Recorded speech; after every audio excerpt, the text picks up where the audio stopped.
एक द्विघात समीकरण का एक मूल अल्फा कॉमा उसी समीकरण के दूसरे मूल का आधार कॉमा तो द्विघात समीकरण ज्ञात कीजिए। हेलो डियर्स, डिस्कस कर रहे हैं एप्टीट्यूड और टॉपिक है अलजेब्रा, जिसे कहते हैं बीजगणित। प्रश्न आरआरबी ग्रुप डी 2022 का है।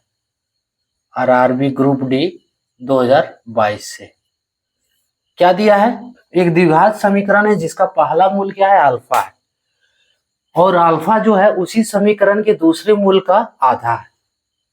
ठीक है, समीकरण बनाना है कि क्या होगा। देखो, पहला मूल यहां स्पष्ट दिया है। पहला मूल जो है वो कितना दिया? अल्फा। पहला मूल बराबर अल्फा। अब दूसरा मूल होगा क्या? दूसरा मूल क्या होगा? देखो, निकाल सकते हो अगर नहीं आ रहा है तो। रफली यहाँ पे देख लो आप लोग। देखो, एक प्रश्न को समझने के बाद ये रफ करने की जरूरत नहीं है, आप डायरेक्ट समीकरण निकाल दो। लेकिन वही डायरेक्ट समीकरण तभी बनेगा जब कोई इसका रफ आपका जो कैलकुलेशन है या रफ कॉन्सेप्ट जो है इस समीकरण का वो आएगा तब। ठीक है, तो देखो पहला मूल क्या दिया है? पहला मूल अल्फा दिया है। ये किसके बराबर है? ये देख लो, पहला मूल। पहला मूल देखो उसी समीकरण के दूसरे मूल का आधा है। उसी समीकरण के, फिर से देखो, उसी समीकरण के दूसरे मूल का आधा है, यानी कि दूसरा मूल का क्या है? आधा है। आधा यानी कि गुणे 1/2 होगा। अब देखो पहला मूल क्या है? अल्फा।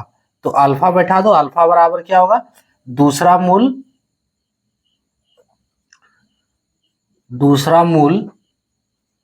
बटे 2, है ना। अब ये कोना कोनी गुना होगा, क्रॉस मल्टीप्लीकेशन। सो फाइनली दूसरा मूल का वैल्यू क्या हुआ? देखो, जब गुना करेंगे तो ये 2 अल्फा होगा। तो 2 अल्फा किसके बराबर है? दूसरा मूल के। क्लियर? और आप चाहो तो डायरेक्टली समझ सकते हो कि यहाँ जो दिया है, अगर ये डायरेक्ट आ रहा है तो और भी अच्छी बात। देख लो, अगर एक मूल अल्फा दिया है तो उसी समीकरण के दूसरे मूल का आधा है, तो ये अल्फा है तो यानी कि दूसरा मूल इसका डबल होगा। ऐसे भी आप देख सकते हैं, और नहीं तो ये आपका रफ कैलकुलेशन है, आप इसे नोट कर सकते हैं कि हम ये दोनों मूल कैसे निकालें। तो दूसरा मूल यहाँ पे क्या हो गया? 2 अल्फा। अब देखो, एक रूल है जो इसे सॉल्व करेगा द्विघात समीकरण बनाने के लिए। क्या रूल है? द्विघात समीकरण इक्वल्स टू, ये रूल है, नोट कर लो। द्विघात समीकरण इक्वल्स टू होता है समीकरण। ये रूल क्या है? देखो, एक्स स्क्वायर माइनस, ठीक है, एक्स गुने मूलों का योग, मूलों का योग, ठीक है, प्लस मूलों का गुणनफल, मूलों का गुणनफल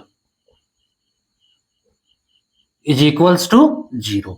ये द्विघात समीकरण बनाने का रूल है। ठीक है, एक्स स्क्वायर माइनस एक्स गुने मूलों का योग प्लस मूलों का गुणनफल। अब इस रूल पे पुट कर दो, तो एक्स स्क्वायर और एक्स स्क्वायर माइनस एक्स गुने मूलों का योग, यानी कि दो गो मूल है, इसको जोड़ देना है। दूसरा मूल 2 अल्फा होगा, यहाँ 2 अल्फा देखो, यहाँ लिखे हुए ऑलरेडी।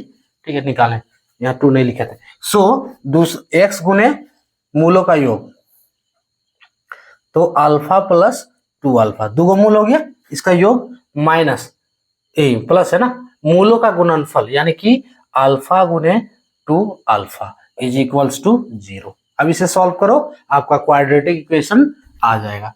सो एक्स स्क्वायर माइनस ये होगा अल्फा प्लस 2 अल्फा, यानी कि एक्स गुने 2 अल्फा प्लस अल्फा गुने 2 अल्फा, तो ये होगा 2 alpha square is equals to 0। Finally x square और x square minus 2 alpha x plus 2 alpha square is equals to 0। ये आपका फाइनल आंसर हो गया। ठीक है, x square minus 2 alpha x plus 2 alpha square is equals to 0। Option D correct होगा। Clear?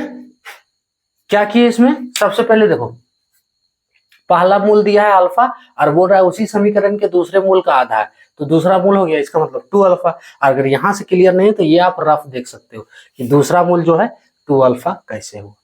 Clear. अब देखो ये रूल लगाना है कि द्विघात समीकरण बनाने के लिए एक्स स्क्वायर माइनस एक्स गुने मूलों का योग प्लस मूलों का गुणनफल is equals to 0। X square minus x गुने मूलों का योग, तो दो गो मूल है जोड़ देना है, प्लस मूलों का गुणनफल यानी कि दोनों मूल को गुना कर देना इज इक्वल्स टू 0। फाइंड करेंगे तो ऑप्शन डी जो मैच कर रहा है x square minus 3 alpha x plus 2 alpha square, ये मैच कर रहा है, ऑप्शन डी वाला करेक्ट होगा। क्लियर। तो ये था टॉपिक। जय हिंद।